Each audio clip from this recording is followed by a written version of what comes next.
80ஆம் சங்கீதம்.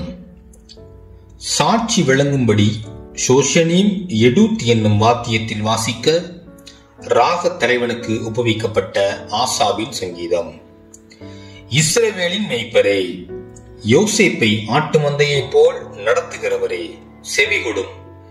கேருபீன்கள் மத்தியில் வாசம் பண்ணுகிறவரே, பிரகாசியும்.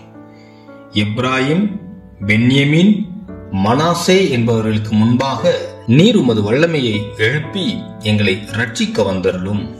தேவனே, எங்களை திருப்பிக் கொண்டு வாரும். உமது முகத்தை பிரகாசிக்க பண்ணும், அப்பொழுது ரட்சிக்கப்படுவோம். சேனைகளின் தேவனாகிய கர்த்தாவே, உமது ஜனத்தின் விண்ணப்பத்துக்கு விரோதமாய் நீர் எதுவரைக்கும் கோபம் கொள்வீர்? கண்ணீராகிய அப்பத்தை அவர்களுக்கு போஜனமாகவும் மிகுதியான கண்ணீரையே அவர்களுக்கு பானமாகவும் கொடுத்தீர். எங்கள் அயலாருக்கு எங்களை வழக்காக வைக்கிறீர்.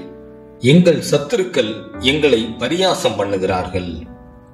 சேனைகளின் தேவனே, எங்களை திருப்பிக் கொண்டு வாரும். உமது முகத்தை பிரகாசிக்க பண்ணும், அப்பொழுது ரட்சிக்கப்படுவோம். நீர் எகிப்திலிருந்து ஒரு திராட்சை கொடியை கொண்டு வந்து ஜாதிகளை துரத்திவிட்டு அதை நாட்டினீர். அதற்கு இடத்தை ஆயத்தப்படுத்தினீர். அது வேரூன்றி தேசமெங்கும் படர்ந்தது.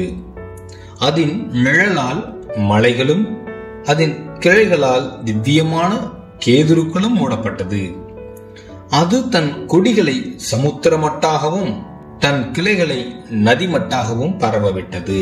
இப்பொழுதோ வழி நடக்கிற யாவரும் அதை பறிக்கும்படியாக அதன் அடைப்புகளை ஏன் தகர்த்து போட்டீர்? காட்டு பன்றி அதை உழுது போடுகிறது. வெளியின் மிருகங்கள் அதை மேய்ந்து போடுகிறது.